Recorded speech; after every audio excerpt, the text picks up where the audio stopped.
लेकिन आगे बढ़ने से पहले देख लेते हैं फटाफट अंदाज में दिन भर के अपडेट, तमाम खबरें टॉप न्यूज में।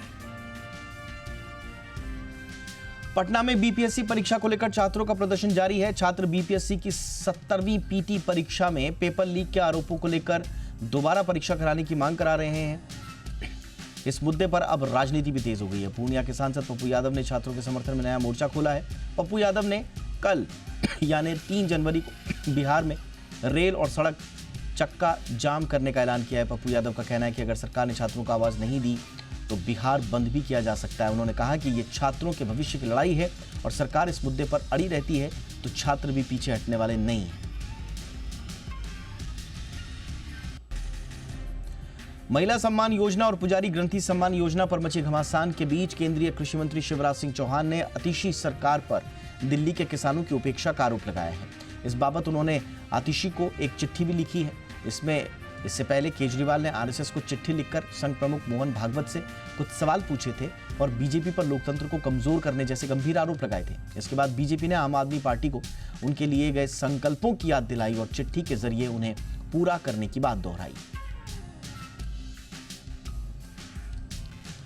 आरजेडी सुप्रीमो लालू प्रसाद यादव के बयान ने बिहार की राजनीति का पारा चढ़ा दिया है। मुख्यमंत्री नीतीश कुमार राष्ट्रीय जनतांत्रिक गठबंधन में रहेंगे या महागठबंधन में शामिल होंगे, इस सवाल पर एनडीए खेमे की बेचैनी भी बढ़ा दी है। दरअसल 1 जनवरी को राबड़ी देवी के जन्मदिन के मौके पर उन्होंने पत्रकारों से कहा था कि सीएम नीतीश कुमार के लिए उनकी पार्टी के दरवाजे हमेशा खुले हैं।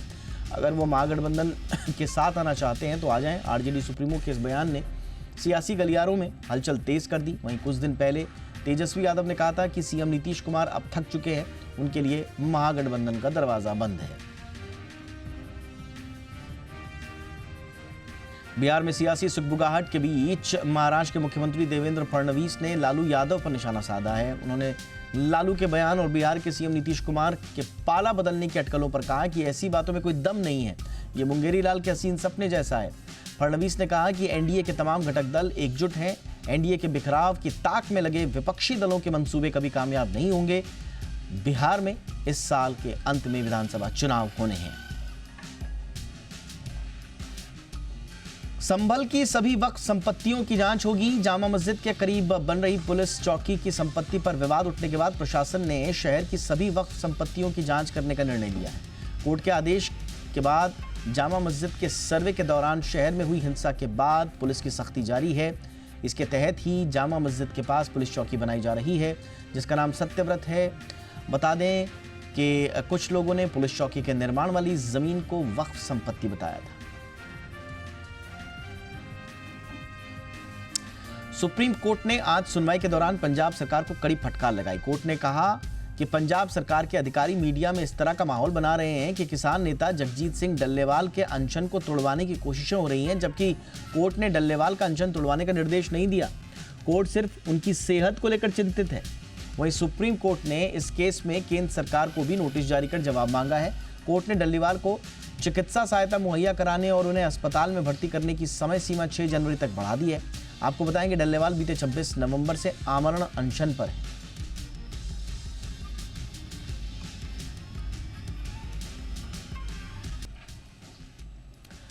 भारत के मैन्युफैक्चरिंग सेक्टर की ग्रोथ की रफ्तार धीमी होती दिख रही है। दिसंबर में देश की मैन्युफैक्चरिंग पीएमआई 12 महीने के निचले लेवल 56.4 पर आ गई। इससे पहले नवंबर में देश की मैन्युफैक्चरिंग पीएमआई 56.4 रही थी।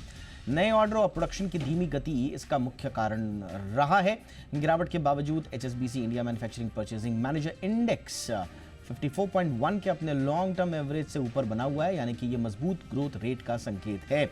आपको बताएं कि पीएमआई के 50 से ऊपर होने का मतलब है प्रोडक्शन गतिविधियों में विस्तार है और 50 से नीचे का मतलब है कि संकुचन है, यानी कि कॉन्ट्रैक्शन है। सरकार ने टाटा मोटर्स और महिंद्रा एंड महिंद्रा को नए साल का तोहफा दिया है। भारी उद्योग मंत्रालय ने ऑटोमोबाइल और ऑटो कंपोनेंट इंडस्ट्री से जुड़ी पीएलआई स्कीम के तहत दोनों के 246 करोड़ रुपए की रकम को मंजूरी दे दी है। मंत्रालय के अधिकारियों ने यह जानकारी दी है।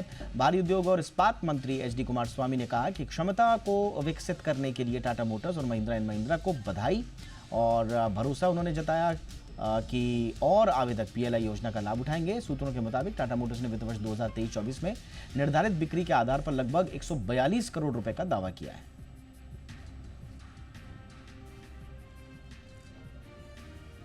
एवेन्यू सुपरमार्ट ने आज तीसरी तिमाही का बिजनेस अपडेट जारी किया है। कंपनी ने एक्सचेंज फाइलिंग में बताया कि सालाना आधार पर स्टैंड अलोन आय में 17.4% उनकी बढ़ोतरी हुई है।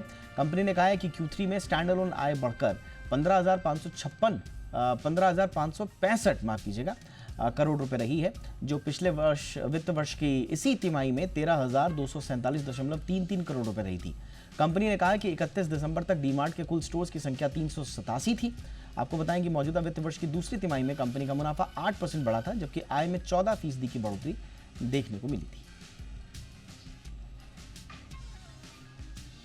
ब्लिंकिट ने गुरुग्राम में तेज और भरोसेमंद एम्बुलेंस सेवा प्रदान करने की दिशा में अहम कदम उठाया है। आज से ब्लिंकिट ने 5 एम्बुलेंस की सर्विसेज गुरुग्राम की सड़कों पर शुरू कर दी है। आने वाले वक्त में यह सर्विस दूसरे शहरों में भी विस्तारित की जाएगी। इसकी जानकारी देते हुए कंपनी ने अपने सोशल मीडिया अकाउंट पर लिखा कि आप ब्लिंकिट ऐप के जरिए basic life support ambulance book कर सकते हैं। यह एम्बुलेंस जीवन रक्षक उपकरणों से लैस है। इनमें ambulance, oxygen cylinder, automated external defibrillator, stretcher, monitor, suction machine और जरूरी आपातकालीन सेवाएं होंगी। स्टैंडर्ड ग्लास लाइनिंग टेक्नोलॉजी का आईपीओ 6 जनवरी से ओपन हो रहा है। निवेशक 8 जनवरी तक इसके लिए बिडिंग कर सकते हैं। इस इश्यू के जरिए कंपनी 410 करोड़ रुपए जुटाना चाहती है और इसके लिए कंपनी 210 करोड़ रुपए के शेयर्स इशू करेगी, जबकि कंपनी के मौजूदा निवेशक ओएफएस के जरिए 200 करोड़ रुपए के शेयर बेच रहे हैं। आईपीओ का प्राइस बैंड 133 रुपए से 140 रुपए प्रति शेयर तय किया गया है।